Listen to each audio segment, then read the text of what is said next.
배두를 가득 실은 트럭 행렬이 브라질 내륙을 가로지릅니다. 먼지, 디젤, 비싼 운임, 긴 도로 이동은 생산물이 철로에 닿기 전 거치는 과정의 일부입니다.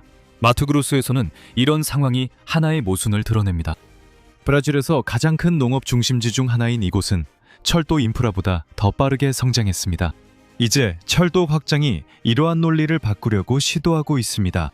바로 마토그로스 주립철도 또는 세나도르 비센치 에밀리우 부올루 철도입니다.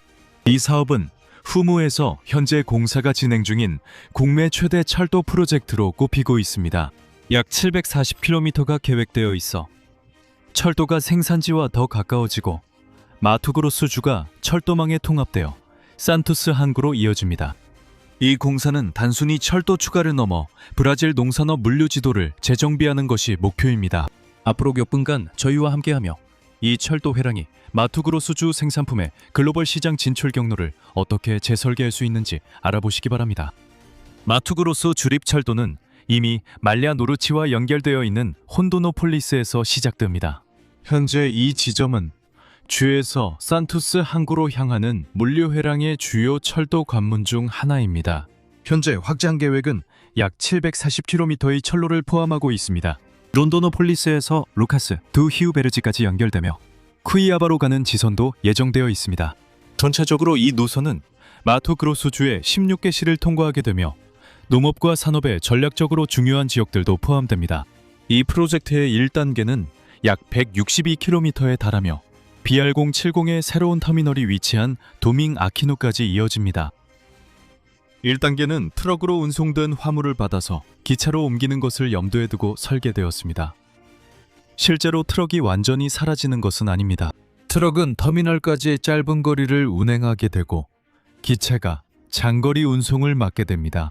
하지만 이렇게 분명한 필요성이 있는데도 왜 마토그로스의 생산 지역에 철도가 진출하는데 그렇게 오랜 시간이 걸렸을까요?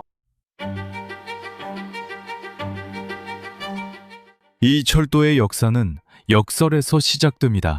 마토그로스는 농업 강국으로 국내 곡물 생산의 상당 부분을 차지하고 있습니다. 그럼에도 불구하고 오랜 시간 동안 경제 규모에 비해 철도망이 작았습니다. 마토그로스 주 인프라 및 물류청인 CINFRA에 따르면 이 주에는 단 366km의 철도만이 설치되어 있었습니다. 하지만 이곳은 전국 곡물 생산량의 거의 30%를 차지합니다. 생산과 인프라 사이의 이 격차가 병목 현상을 만들었습니다.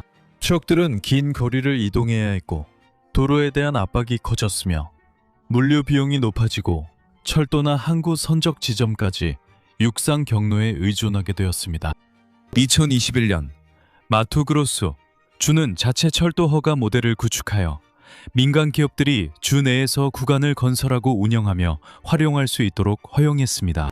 자기 비용과 위험 부담으로 화물철도 운영사 루모는 혼도노폴리스에서 쿠이아바, 노바무툼, 그리고 루카스도 히우베르지까지 연결하는 노선을 구축하겠다는 제안을 제출했습니다. 공개 모집 이후 루모는 마토그로스 주 정부와 계약을 체결했고 주 규제 기관인 아제르가 관여했습니다. 그때부터 철도 확장은 생산 부문의 오랜 요구에 그치지 않고 실제로 진행 중인 사업이 되었습니다. 루모에 따르면 건설은 2022년 엘론도노폴리스 철도 터미널에서 시작되었으며 이곳이 선로 확장의 출발점입니다. 이제 도전은 마토그로스의 철도가 필요함을 증명하는 것이 아니게 됐습니다. 브라질 최대 농업 중심지 한가운데에 실제 규모로 물류의 중추가 건설되기 시작했습니다. 마토그로스 주립철도는 2026년의 첫 번째 단계의 인도 단계에 접어들었습니다.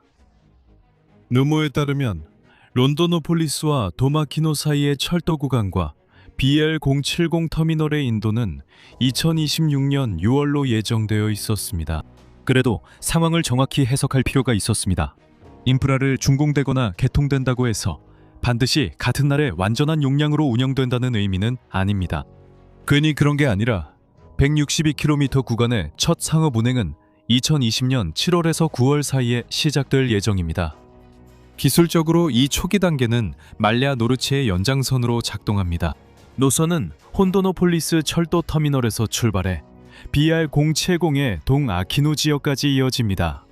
패키지에는 철도 노반, 선로 상부 구조, 특수 구조물, 배수 시설, 야드, 도로 진입로, 운송 터미널이 포함되어 있습니다. 상부 구조는 철도 노선의 운영층입니다.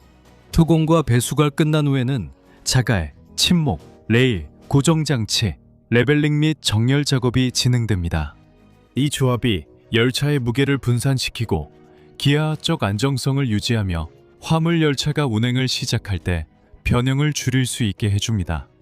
처음 160km 구간에서는 상부 구조 공사로 침목 설치, 레일 배치, 자갈 다짐 작업이 이루어집니다. 이미 완공된 구조물 중에는 히우 베르멜리오 다리와 영번 킬로미터에서 162km 구간 사이에 다른 공사들도 포함되어 있습니다. 이러한 구조물들은 강, 도로, 계곡, 환경보호구역, 도시 경계 지역을 철도 노선을 끊지 않고 통과할 수 있게 해줍니다.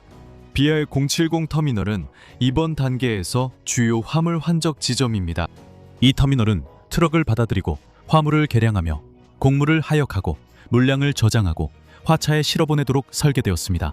이 시설은 연간 최대 1000만 톤의 운영 능력을 갖추게 되며 5대의 덤퍼와 시간당 30, 35대의 트럭을 하역할 수 있습니다. 공정의 다른 한편에서는 철도 적재가 시간당 16대의 화차를 처리할 수 있습니다. 이 단지는 또한 4대의 트럭 계량대, 최대 4만 2천 톤의 정적 저장 용량, 그리고 최대 200, 250대의 트럭을 주차할 수 있는 공간을 갖추게 됩니다. 즉, 단순한 철도역이 아니라 화물 이송을 위한 산업 시스템입니다. 터미널의 총 면적은 200헥타르, 즉 2제곱킬로미터에 달하며 이 중 4분의 1이 조금 넘는 면적이 건축된 구역입니다. 이렇게 하면 입출구 흐름, 대기구역, 운전자 지원 시설, 하역 장비, 저장 및 철도 적재 구역을 분리할 수 있습니다. 사실 이런 종류의 시설에서는 운영 설계가 철도만큼이나 중요합니다. 내부 대기열, 하역 속도, 그리고 열차와의 동기화가 시스템의 효율성을 결정합니다. 철도야드에는 열차 편성, 입판, 점검, 운영 대기를 위한 구역도 포함됩니다. 이렇게 하면 화물이 기관차, 화차, 그리고 운행 시간대에 맞는 단위로 출발할 수 있습니다. 건설에는 배수 공사도 필요합니다. 중량 화물 철도에서는 고인물이 도상재를 손상시키고 성터를 약화시키며 선로의 형상을 변형시킬 수 있습니다.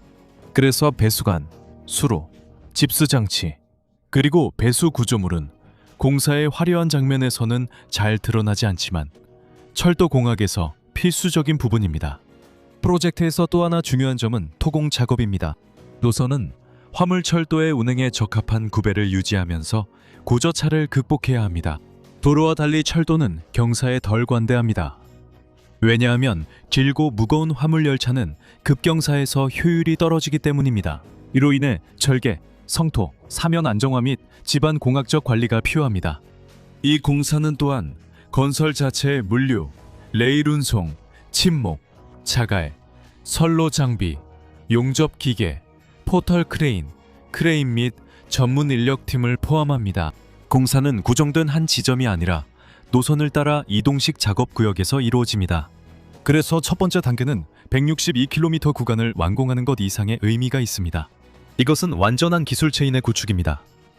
인프라, 상부 구조, 터미널, 야드, 토목공사, 운영 시스템, 그리고 트럭과의 통합까지 포함됩니다.